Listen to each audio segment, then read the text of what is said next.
gouvernement qu'il avait formé en décembre 2021, il avait donc exclu de ce gouvernement des ténors du parti. Donc je pense qu'il avait aussi perdu ce soutien qui était indispensable, qui était un rempart contre ce qui lui est arrivé. Et finalement, il pouvait lui arriver que ce qu'on a pu constater. Siaka Coulibaly, on se souvient qu'en 2015, une tentative de coup d'État avait finalement avorté. Est-ce que pour vous, cette fois-ci, en 2022, le sort du pouvoir est véritablement scellé?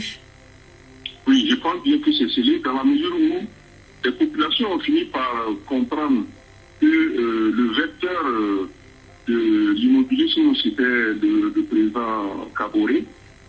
Dans la mesure où tous les autres leviers avaient été changés, le gouvernement a été changé plusieurs fois, plusieurs premiers ministres ont été désignés, 4 fois il a changé le ministre de la Défense, 4 fois il a changé les chefs d'état-major généraux. Donc on se rendait bien compte que c'était le dernier bastion qui était à modifier. Et la plupart des Burkinabés étaient d'accord avec cette idée. On va se tourner à présent vers Seydi Kaba, essayiste et auteur d'un ouvrage intitulé Le Sahel, notre Afghanistan à nous. Bonjour Seydi Kaba. Bonjour. Et merci d'être en ligne avec nous d'Abidjan. Peut-on imaginer ce matin qui est à la manœuvre derrière cette arrestation et ce qui ressemble fort donc à un coup d'État contre le président Roch-Marc Christian Kaboré? Depuis un certain temps, plusieurs officiers sont révoltés par la gestion de la crise sécuritaire. On se souvient, il y a quelques semaines, le lieutenant-colonel Zungurana a été arrêté avec d'autres officiers. Cette fois, on parle d'un groupe d'officiers à la tête desquels se trouverait un officier connu, Paul-Henri Sandago Damiba, qui a écrit un livre sur les armées ouest-africaines. En tout cas, son nom revient plusieurs fois dans les différents échanges avec les sources qu'on a sur place. Et il semble que ce soit ce groupe d'officiers qui est conduit par lui, qui est fait procéder à l'arrestation du président Roch et qui, à présent, se prépare à prendre la gestion du pays si le coup d'État venait à être définitivement consommé. Un groupe d'officiers qui a, d'après vous, la majorité des suffrages dans l'armée? On peut penser aujourd'hui, en tout cas compte tenu de la situation sécuritaire, compte tenu des événements qui ont été rapportés, particulièrement ce qui s'est produit en novembre à Inata, que le mécontentement était grandissant dans l'armée et qu'aujourd'hui, une grande partie de l'armée burkinabé rejette la gestion sécuritaire qui est faite par le régime du président Roch-Marc Christian Kaboré.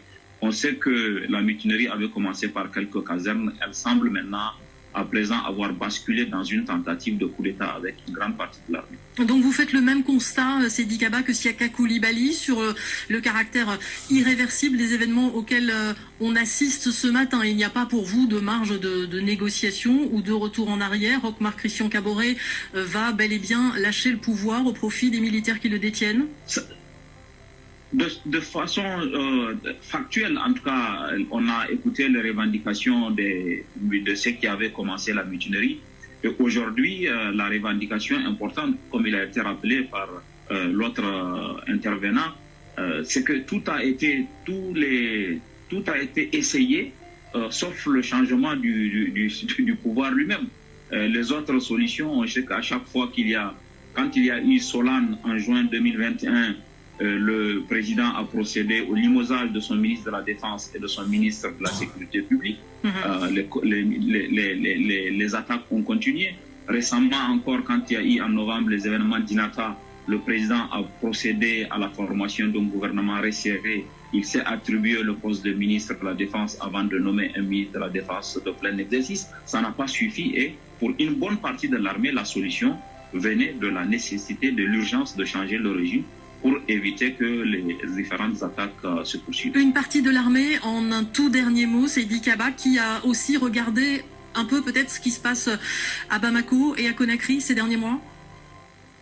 Ah oui, sans doute, surtout à Bamako, parce que comme au Mali, la crise sécuritaire s'est associée, s'est aggravée avec la crise politique et se verse ce scénario qu'on attend au Burkina Faso aussi. La crise sécuritaire étant présente aujourd'hui avec la situation politique, les deux crises se mettent ensemble et rendent la solution complètement difficile. Merci Seydi Kaba. Merci également à Siaka Koulibaly. Voilà ce que l'on pouvait dire. Premier commentaire donc après cette information de la matinée, l'arrestation au Burkina du président Roch-Marc Christian Kaboré, le chef de l'État qui a été transféré à la caserne de Sangoulé-Lamizana à Ouagadougou. Une déclaration attendue dans les prochaines heures sur la situation politique dans le pays.